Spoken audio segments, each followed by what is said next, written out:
Scare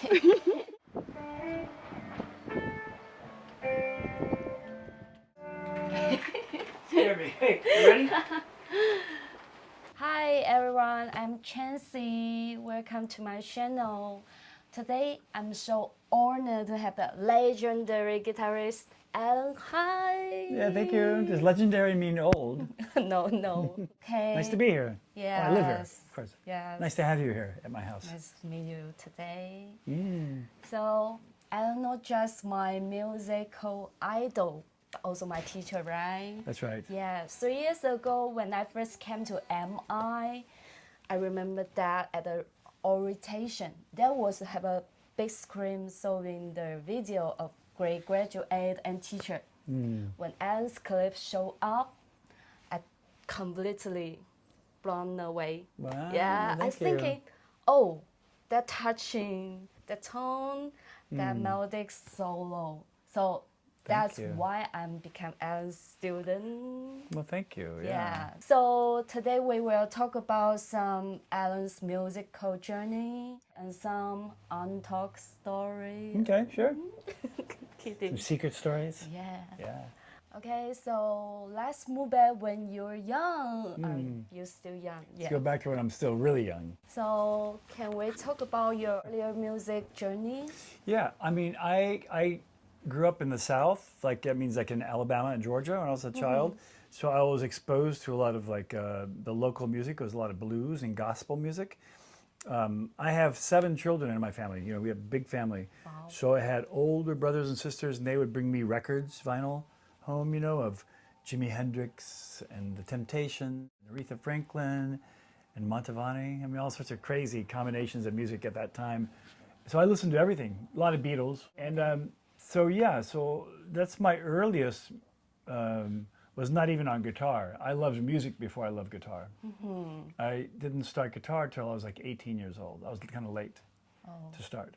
Same as me. Oh, I started 18? 18, Yeah. yes, not too early. because some people started a lot younger, of course, you Yes, know, but yes. I never, I mean, I like guitar, but I like the music more, you know, I like the melodies and music. So then I just I never took it very seriously. I never took lessons. We didn't have any money, so I didn't take any lessons. And then like in high school, I kind of put it down. I never even owned a guitar, really. I mean, maybe my older brother had one around the house. Yeah, then like late in high school, like 17, 18 years old, I started picking it up in a few chords. And I had a friend named Jack, who was my best friend, and he'd show me some chords, and he played piano, really good piano. Taught me a little theory, how to harmonize.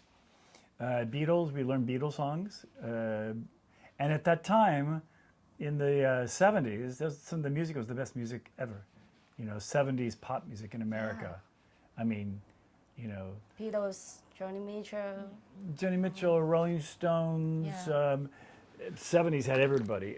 You know, Stevie Wonder. Jimi Hendrix. Yeah, so many great songwriters. And the radio that we listened to always had guitar solos. Back then, every song, you know, whether it's Stairway to Heaven by Led Zeppelin, or a Joni Mitchell song, or a Michael McDonald song, or a Elton John song, or something, there was always, maybe not Elton John, but most songs had like a big guitar solo in it. So that was like, I like that. And also down south, I grew up near the Allman Brothers. And the first 2 Allman Brothers records were very special when the guitar player named Dwayne Allman was alive. And so out of high school, I started playing in bands around just to meet girls and drink beer and have fun, you know. So we were just kids, you know. And but we started making a little bit of money. And then our bands got more popular. Then another more famous band saw me, and they hired me. And then I started playing around in Alabama more and more. And I got more serious about it, because then the music on the radio was getting a little more sophisticated. America was a good then, and the music was really getting very interesting, because you know, it was Queen and Joni Mitchell and Foreigner and Steely Dan, and songs that were more harmonically interesting, not just, you know, I mean, Beatles were great too, but it wasn't just the, you know, Dave Clark 5 or early Rolling Stones anymore. It was getting a little more sophisticated, a little bit jazz, you know, almost like fusion on the radio. So I started having to learn this to play in my bands. So I copied. I have a good ear, so I could copy things and copy music. And then I wanted to know more. I wanted to know why they were thinking that way. Why do the guitar players play these notes? So I went to Berkeley in 1978 for a short time, and then I was learning how to play jazz, you know, straight ahead Joe Pass.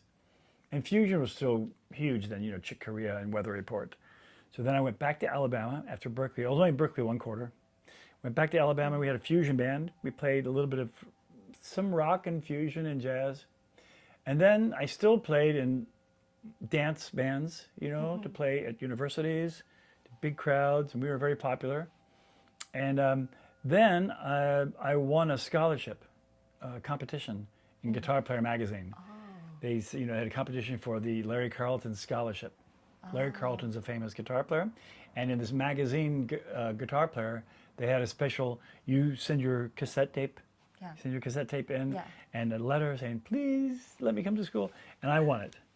So I got to come to Musicians Institute for free in 1985. So then you go to Los Went to Angeles, MI, came to Los Angeles, went to MI, and then that was back. That school was really fun in 19. It was a, you know, school all about guitar players. All the teachers were great guitar players. I'd walk down the hallway at Musicians Institute, and different rooms would be Robin Ford, Larry Carlton, Joe Pass, Scott Henderson, Frank Gambale, Paul Gilbert, Jeff, you know, people everywhere, Jennifer Batten, famous people, but later famous, you know. But these are like just great teachers, like every day at school. Can you talk about, because you mentioned that Jack Buckley, also your Well, classman? Well, back then in the 80s, there were many of the guitar players who went to school there went on to become famous, you know. I mean, Toshi Yanagi, Justin Derrico from Pink, Scott Henderson, Frank Gambale, who else? Many famous people came from there. And Jeff Buckley was there when I was there. But Jeff Buckley was only 18 years old when I knew him. So MI was like a year school. So I would start, every 6 months they had a new class come in. So every 6 months a new class for a year. So Jeff had gone there in September, and I came there in March. So we were friends for like 6 months. And we both used to work together at a hotel to make extra money at night, working the night shift. But at the time, he was kind of a kid because he was only 18 years old, and I was 28. So I was like 10 years older. But we were still hang out. Like every day I'd see him. The better players, you know, like most schools, you hang out with the people who are at your own level. And he and I were, you know, there were about 5 or 10 of us that were the better players. So we'd see each other, hey, Jeff, let's jam. So we get together, but he was playing jazz.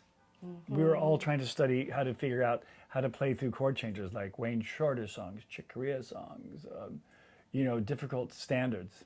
But he became a singer later. Later in life, yeah. He got finished with MI, and he played around town for maybe a year, but then he went to New York and he became really famous singer and songwriter then. But when we were friends, he wasn't singing yet. He was only guitar. He was a really good guitar player. I mean, like fusion. He could have been a fusion guitar player, but I think he was smarter. Yes. So how's the feeling when you have studied at MI? Well, it's different now than it was. Now there's not so many guitar players. You know, back then everybody wanted to be a guitar player. Everybody wanted to be Pat Metheny or Robin Ford or Larry Carlton. That's why they went to MI. So there's many guitar students, many bass players.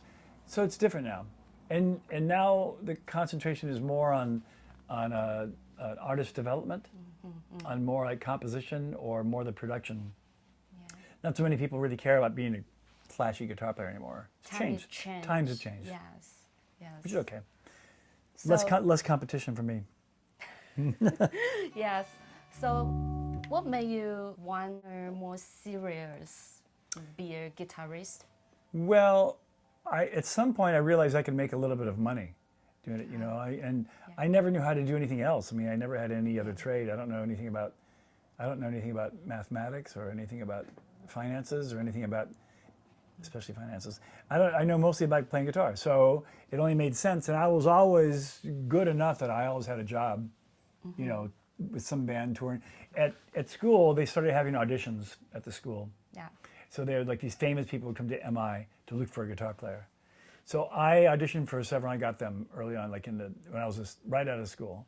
I got a job with Richard Elliott and Bobby Caldwell and Gino Vanelli and Hiroshima, many smooth jazz artists, you know. And so I toured the world. When I got out of school, I traveled for about 10 or 15 years with the other artists, just touring the world, just playing guitar only, being a sideman, not Allen Hinds group, but just other, just, you know, a famous person's guitar player. But that is a good experience, right? Oh yeah. Yeah, I get to travel the world and taste all sorts of food, you know, and cultures and people, and it's wonderful. It's a great way to make a living. I mean, you know, unfortunately, it's not always financially great, because sometimes we'd work 6 months and 6 months of nothing. So you never know. That happens sometimes. But it's very rewarding, because when you play in front of somebody, there's a special feeling you get. Yeah. It's like when you communicate, when you meet a girl for the first time that you're in love with, you go, ah, and you connect, and it's that feeling, but with an audience. Yeah. It's kind of a special feeling, you know. Yeah. So, but then I got tired of everybody else's music. I was playing with different people, and I was like, their music was boring to me. So I started writing my own music in 2005, about 20 years ago now. Yeah, so at the time you were 14, 9 years old, right? Oh, wow. I didn't think about that. Yes. Yes. Good math. No. Yeah. So it's kind of little bit late. A little bit when late, you sure. Publish your record. I wish I would have started my record when I was 20, of course.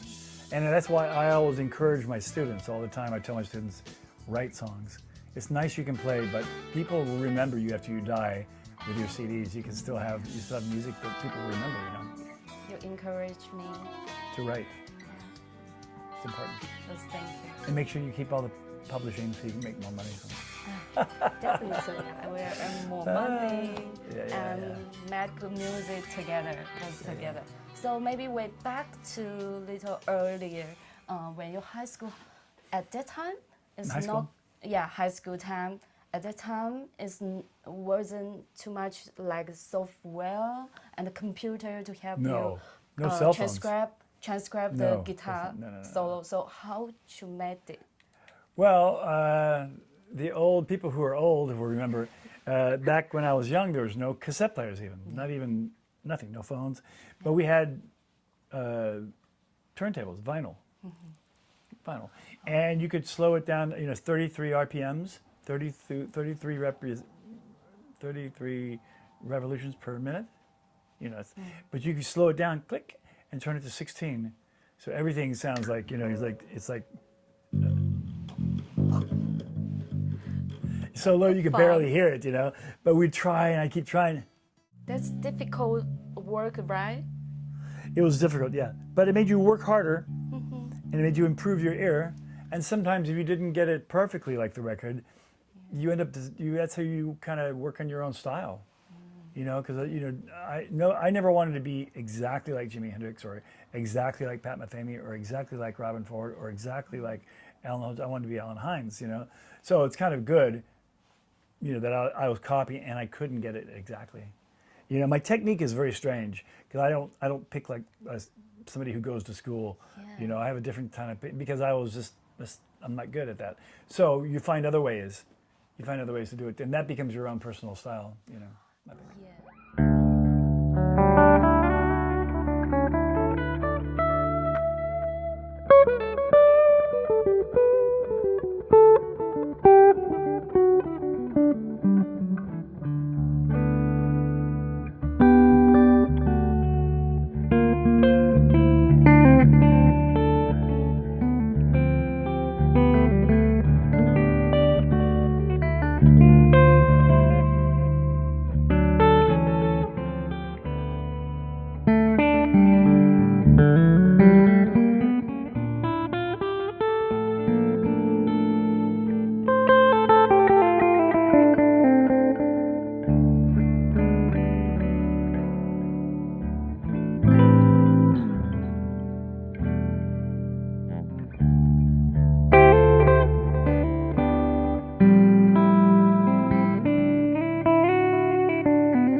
So, Alan, how do you keep innovating on your music? innovating. That's a hard thing. Yeah, like your picking style and your unique tone. How do you find that? Yeah, I think that's just from doing it for a long time. Yes. And I'm very picky. I get very bored with myself very quickly. If I hear myself, it's like, oh, I hate. So I'm always trying to make everything better. But I don't know. To help me get fresh ears or get fresh ideas, I go back and I listen to music I like. You know, good song, not guitar solos, but just songs. So if I listen to an old Joni Mitchell record, or Steely Dan, or Beatles, or Jimi Hendrix, or something, or Little Feat, a band that not many people know, that helps inspire me. And the next day I might wake up kind of halfway singing one of those songs, you know, and have like an idea, you know? So that kind of stuff, because it's more about the mood. It's more about the feeling you get from music. It's not just always about the notes or about the difficulty, the technique. No, it's about the mood. You know, if you can play like one chord, you can play one chord and make people feel a certain way, you know? Like if I play one chord, like, you know, it makes you feel kind of a...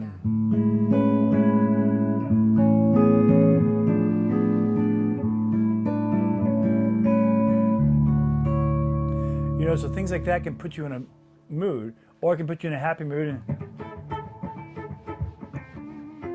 You know, so those are all different moods that we have as human beings that I think, you know, that's what music is about. It just expresses a feeling, you know. Words help explain it too, but to me, I could listen, I know a lot of the music, I know a lot of singers' music that I know really well because of the music, not because of the lyrics. Like Gino Vanelli is a great, he writes really beautiful music. I never liked his lyrics, but I never listened to the lyrics because I just loved the music. It sounded so good. Joni Mitchell, I love the music, and then I listened to the lyrics, and it's like, whoa, I love her even more because the combination of both art, the art of songwriting and the art of poetry, of verse, of writing stories, you know. Yeah, in some way, the music don't need to complicate it. That's right. Right. Like a Bob Dylan song might be kind of boring to a musician, but to a person who likes songs, the songs are great because it tells a good story. So I like a little bit of both. I like a good, you know, interesting chord progression and good story. And the people who do that best, Stevie Wonder, Beatles, Joni Mitchell, you know, Jeff Buckley. That's why I really like your music.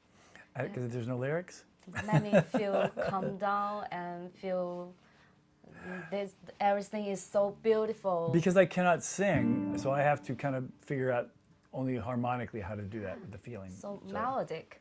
Yeah, well, thanks. Thank you. So let's talk about your picking style, because your picking style is very different, right? I think so. Well, it's been discussed more. I never thought about it as being that strange because it's normal to me. But when I was in music school, they were always trying to get me to change my picking style. Like at Berkeley, they said, "Oh no, you must hold your pick like this." And like, I never could do that. So I always just played with like 3 fingers and turn it sideways. So the sound a lot of times you hear is like you hear like a before every note, like.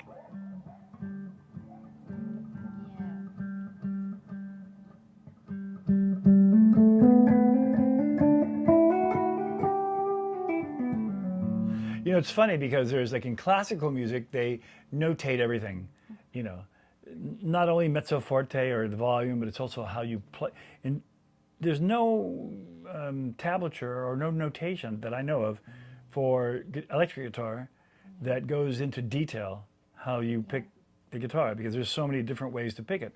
I mean, there's like, if I have my guitar and I give it to somebody like Dan Gilbert, another great teacher at school, but he picks like,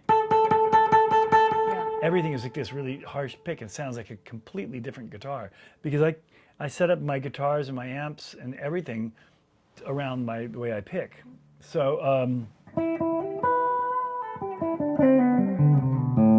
I have really low action because most of my work is with my left hand. So I can just kind of pick. I don't really pick really hard unless if I'm playing blues, you know. But even that, compared to some people, I don't pick really super hard. Some guys, you know, I just don't. I just get all of it from this hand. So it makes for a softer attack, I think. And sometimes when somebody else picks up my guitar it's like, whoa, does my guitar sound like that? I don't, you know, so, but it's a combination of, you know, there's so many places on the guitar to play the same note. You can play it, and everywhere in between. So they all makes a big difference in the way it kind of feels. So that's my picking thing. And also because I could never do a lot of really good alternate picking, like good technique is supposed to have a good alternate picking. I could never do that. I could never go, you know, sometimes it's very hard for me, like you. I could hammer on instead of. You more use legato.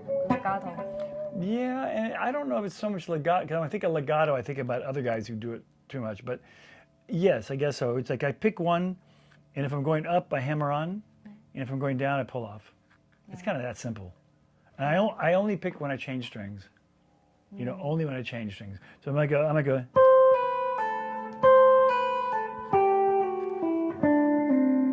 And everywhere. So it's a very soft, this is the way I do. So I'm kind of, some things I cannot do very well, but other things I can do better than other people. So yeah, you kind of make up for it. So there's that, and then my chords that I choose, I'm very, somebody else pointed this out one time. I didn't realize I did this, but a lot of times when I have a chord voicing, I'll shake just one note, like for a vibrato. Just one note, and I don't know why. This just comes crazy. Some guys do the whole chord with a wang bar or but I can't. I do it sometimes just with one note. I don't know, you know. Like, Just one note.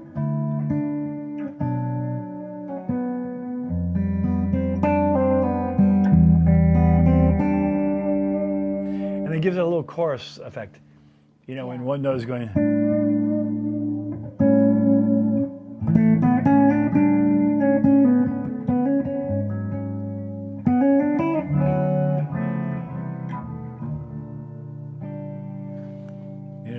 So I just, I like certain voicings I don't like on guitar. And you know, I think if you do anything long enough, you end up getting rid of bad habits or habits you don't like. You know, maybe it's not a bad habit, it's just a habit I don't like. Over time, I prefer to play a major 7 like, that's prettier than that, to me, my ears. So there's a lot of chords like that. Instead of D minor, I might play.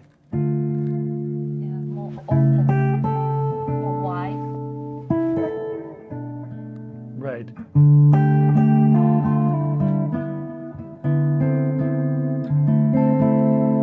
And also I pick, like a lot of times like chords, it might be a normal chord, like you would play a D major 9, but I'll go, because that way it sounds more like, kind of like piano-ish, or, you know what I mean? So there's little things you can do like that that can really give you a personal touch on guitar. And I've just been doing it so long that I just know what sounds good to me, you know. Yes. There was never a grand plan. It just kind of happens, you know, over 100 years. Yes. I'm 100 years old. Always kidding.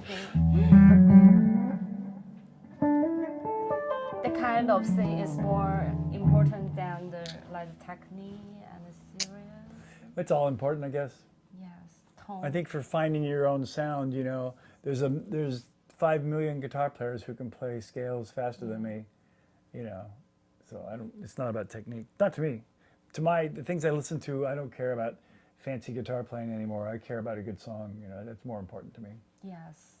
That's very good. So maybe way back to your record. Do you have any habit for compose? No, well, I have my own, but everyone's different. I think, you know, I just try to record everything I come up with, because sometimes you have a dream and you wake up in the morning and you remember it for a second, then you forget it, right? Yes. Same way with songs. Songs just come and go really quick. So on my phone, I must have 500 ideas. Wow. You know, I have a certain app on my phone that records all these ideas that I've had for the last couple of years, really. So you were singing? These are all, no, these are just all this ideas of me. Wow. Like, you know, just like guitars and stuff that I've just played. I mean, who knows? Just record some piece of idea. flat? E flat, but E over D to boom. F over A. D side.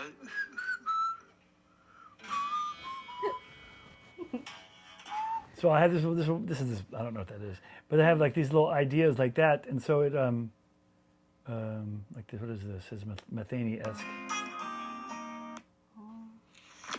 This is like G Metheny. flat, C minor, D minor, A minor.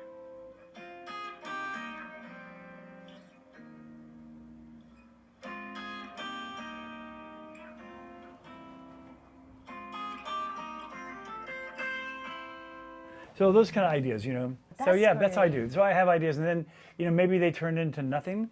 Sometimes you put them together, but that's nice to have. And you can get. Some days when I'm driving, if I have to sit in Los Angeles traffic, I'll just listen to my songs and go, "Oh, that's a good one. I should do something with that." You know.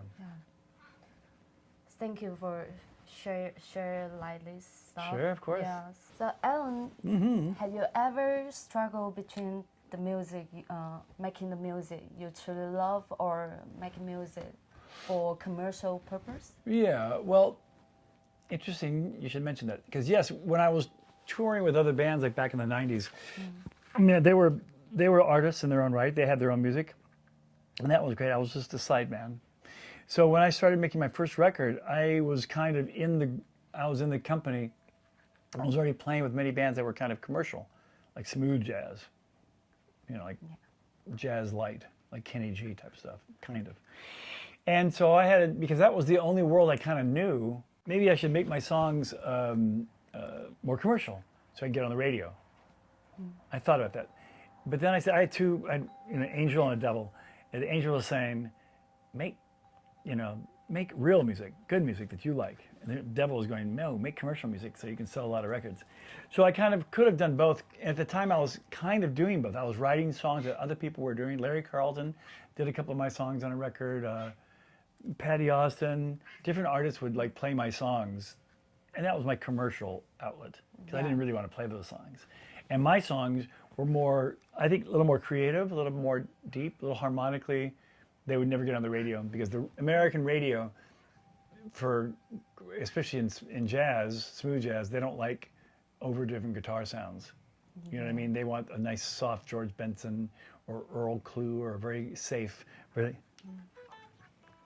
You know, they don't want the aggressive stuff. And I like the aggressive stuff. I like the Jeff Beck. I grew up, my main guitar influences were Jimi Hendrix, Jeff Beck, Jimmy Page, Eric Clapton, Robin Ford, you know, guys who had aggressive styles, Freddie King, George Benson, some, that's just because his jazz stuff is so great.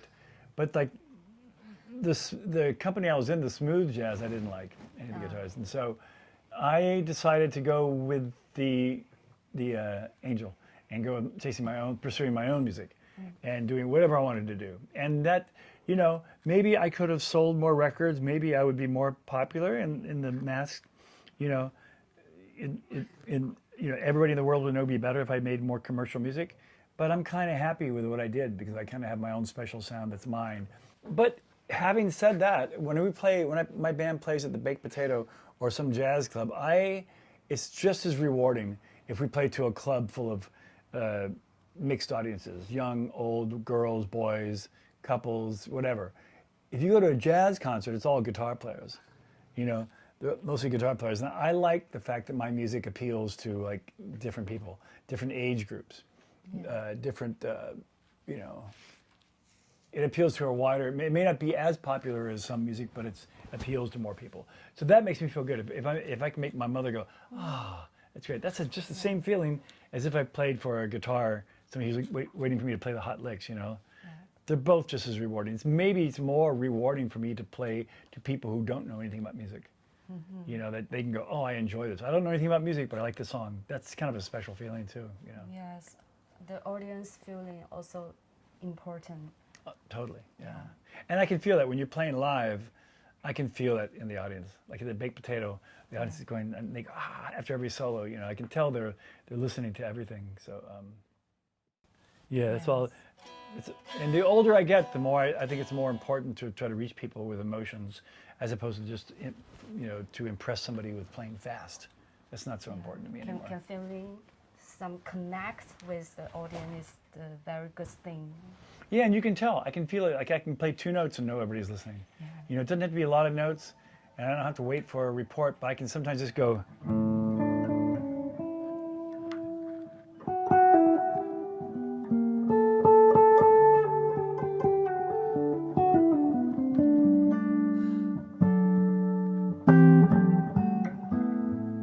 You know, I can kind of feel it, you know, from Yeah. the people, and they go. I can tell not that they're, you know, but that they're feeling it. Even if I'm playing something that was gentle, but even if I was going,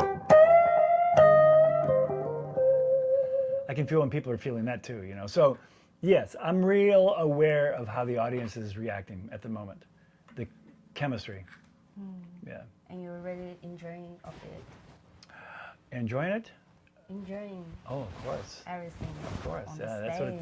that's what life's about. Yeah. Is the communication with people, whether it's you and me, or whether it's like me and my girlfriend, or it's me and the audience. It's like the communication, which is so important. The honesty and interesting, and you know, yeah. Yeah, that kind of thing can keep you going and move on. Of course, yeah, That's nice. yeah.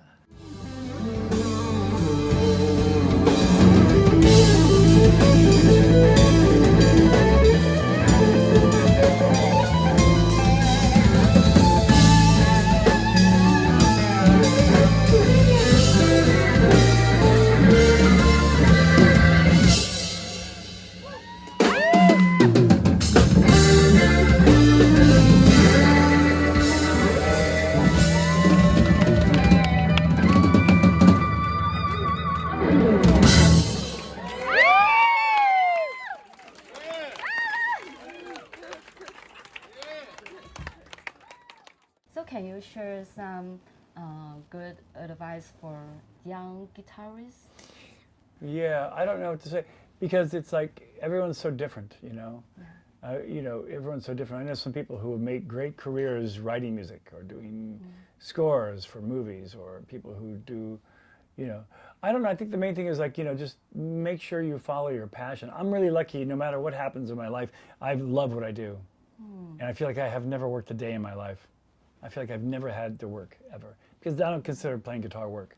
You know, that's, you know, when I played with people I didn't like their music so much, that kind of felt like work. That was like not fun.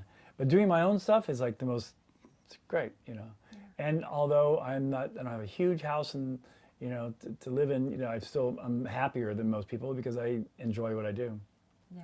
You know, I played a lot of tennis and I play a lot of guitar. Yeah. So I think the main thing is just follow what you like, you know. No matter what your parents say, what everybody else says, you know, put things in perspective and be honest with yourself and follow what you're good at, you know. I just got lucky that I'm good at guitar and I could make a living doing it, you know, the right time. Just be yourself. I think so. I mean, it sounds too simplistic, but it's kind of true. You sometimes have to try things.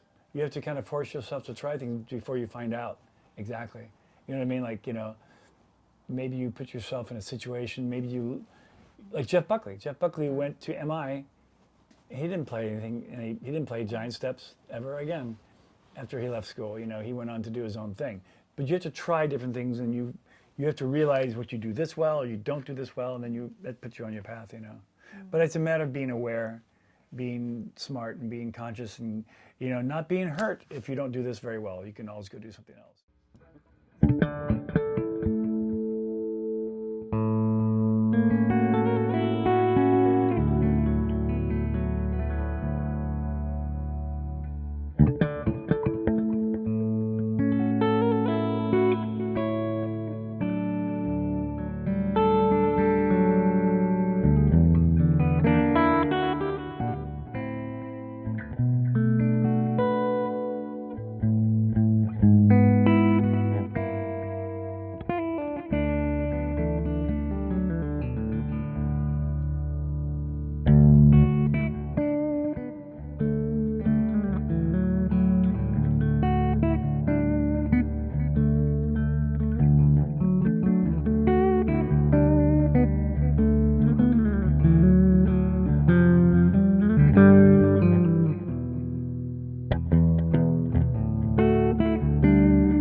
Yeah. Cool, thank you. Alan, Hey. as everyone know, you are really good guitar engineer, right? Engineer. Yeah, because you always fix your guitar by Oh, yourself, that way. right? Well, yeah, because I'm very particular about the way my guitar is set up. The strings have to be a certain height, and the neck has to be a thing. And plus, when I try out a guitar, I usually go to the treble pickup first. And the treble pickup is where I decide whether I like the guitar or not. Because most of my solos are played on the treble pickup.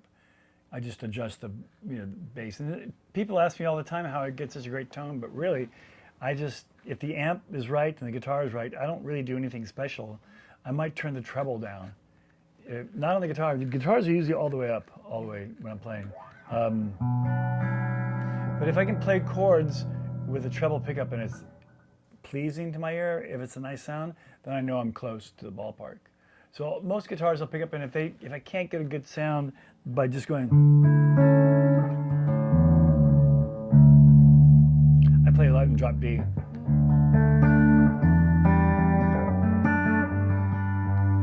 If I can't get a nice pleasing tone like that, then I know the guitar is not for me. Yes. It makes a big difference, and a lot of it's how it's set up. And that's really the key to it. So a long time ago, instead of bringing my guitar to somebody every time, I learned how to adjust the truss rods. I learned how to install pickups. I learned how to adjust the necks. I can refret. And I do all this stuff myself just because I like doing things with my hands like that. It feels good. It's a feeling of accomplishment. When I got this guitar recently, it was kind of in bad shape. They had a big stupid bridge on it from big metal thing that they sold back in the 70s, and you must have this bridge, you'll make it better tuned, but it is terrible sounding. And the switch was broken, and there was a dot missing, and the neck was warped, so I had to fix all that stuff. But it's fun, I love it, because that's at the end you come up with a great instrument, and you kind of built it yourself, I put together a lot of my guitars, like this guitar was one I built. A lot of these here, I built myself, really. Okay, so you want to talk about my guitar sound? Yeah. Okay, well, structure of the guitar.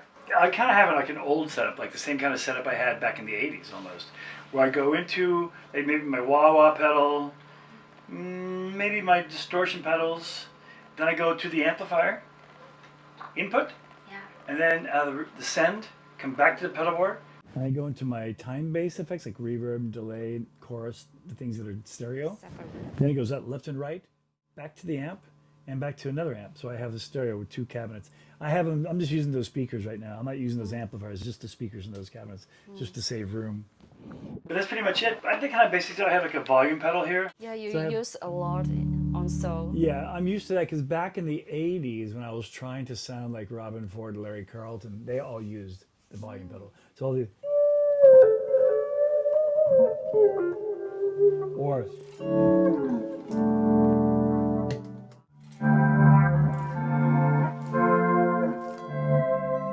And this is really effective with a wang bar with a thing. So volume pedal I just kind of rely on all the time now. Even when I tour without the pedal board, I might just bring the volume pedal and maybe one distortion pedal.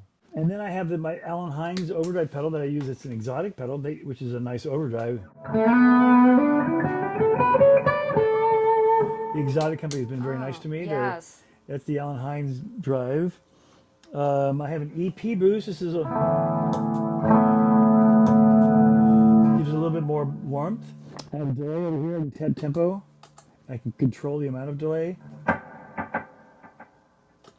I have a reverb here, and then I can add a tremolo. Then I have a nice Leslie effect. This is like an octave. Better for like when you get a fuzz tone. That position comes and goes. I change things all the time. This outbox is a nice old fuzz from like a long time ago.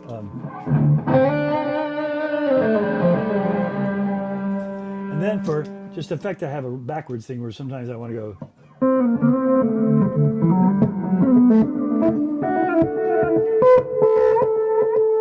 Oh. For an effect, once a night, maybe. And then I have a wah-wah pedal, which I use a lot. I like my wah-wah pedal. And that's pretty much it. Right now, I have a red plate amplifier that I like a whole lot, and I have a 2-rock. So I'm kind of, I switch back and forth between the 2-rocks and the red plates that are over there.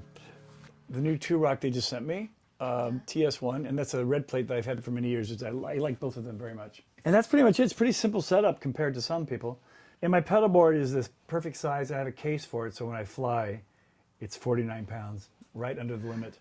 So I can always get it on the airplane, you know? Yeah. So that's pretty much my gear. I mean, I don't have a fancy setup, you know? I mean, a lot of these, like the tremolo or the Leslie or the fuzz, I use like maybe once a night, maybe, just for a variety. But I'm pretty much, Allen Hinds is kind of a one sound guy. Yes, Pretty much, definitely. you know.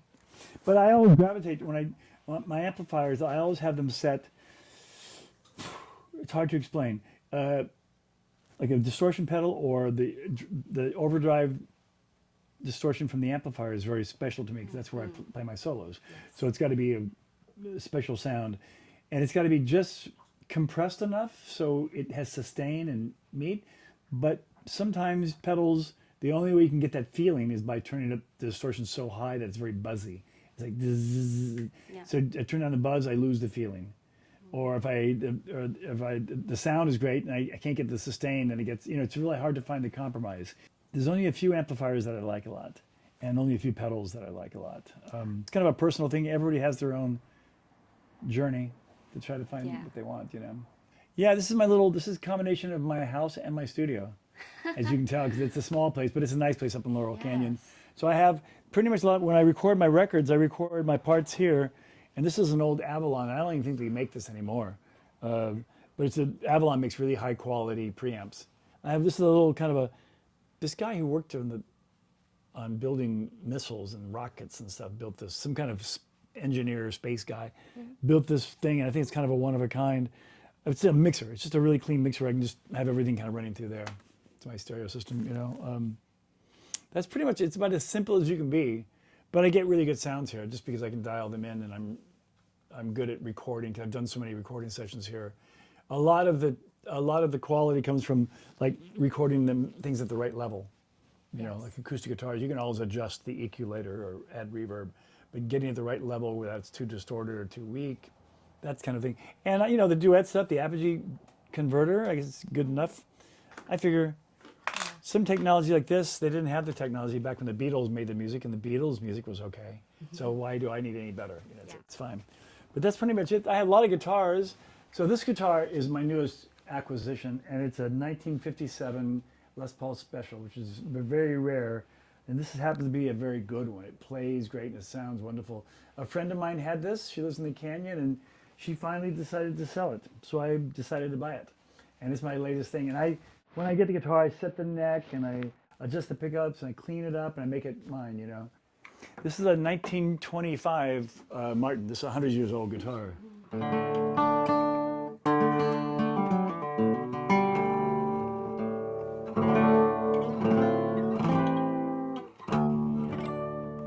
Very special. It's before there's not so strong here, so they have kind of a half nylon, half steel, called silk and steel strings. This is an old Martin from 1925. I have my favorite guitar is are these Yamahas. This is a Yamaha from about 20 years ago. That's just a beautiful dreadnought sound. They're all out of tune, but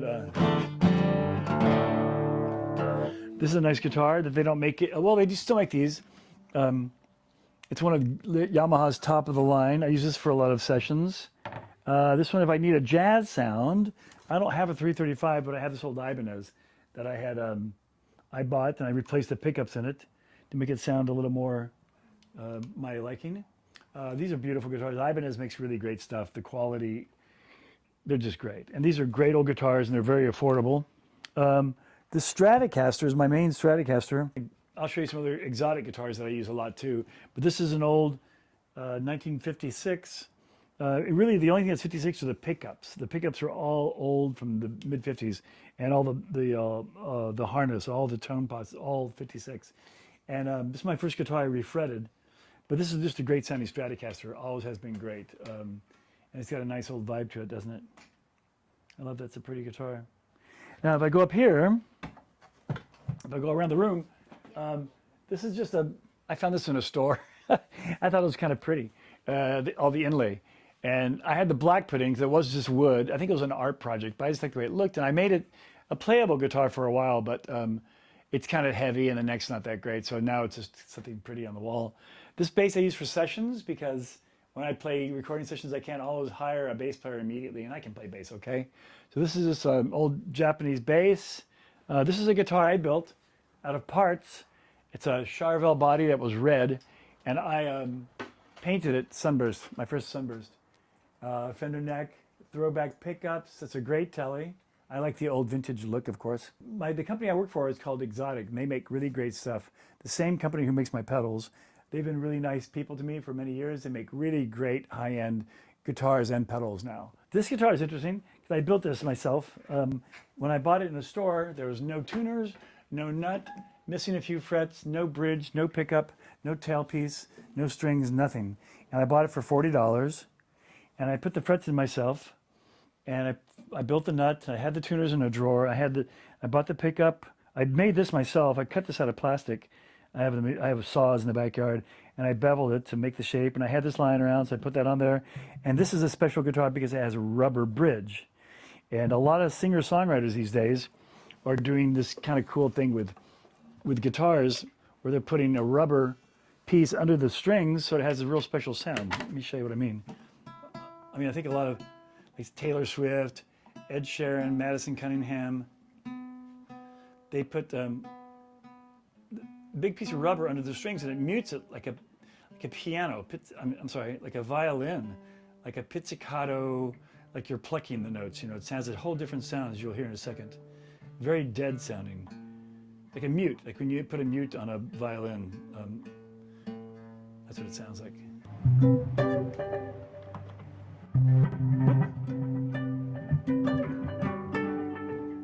You know,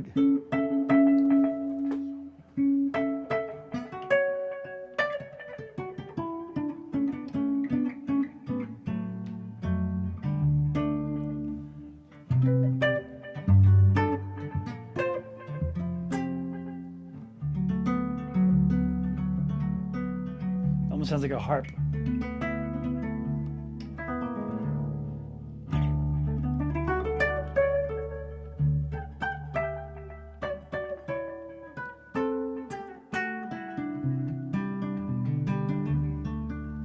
Kind of cool.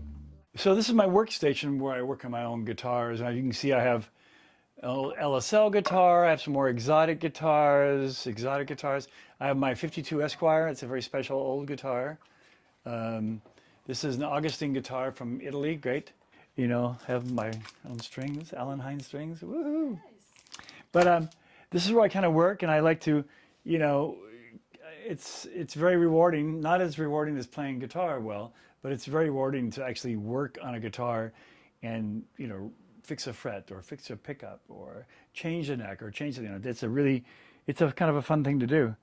So I'm always experimenting with stuff, and this is my experimental laboratory. Act pretty, you're on camera. Ouch.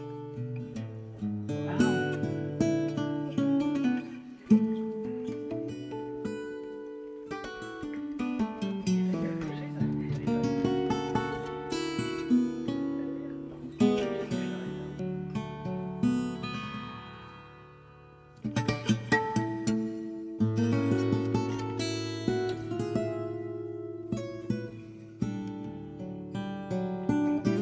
Alan, you are really wonderful storyteller. Thank you. Yes.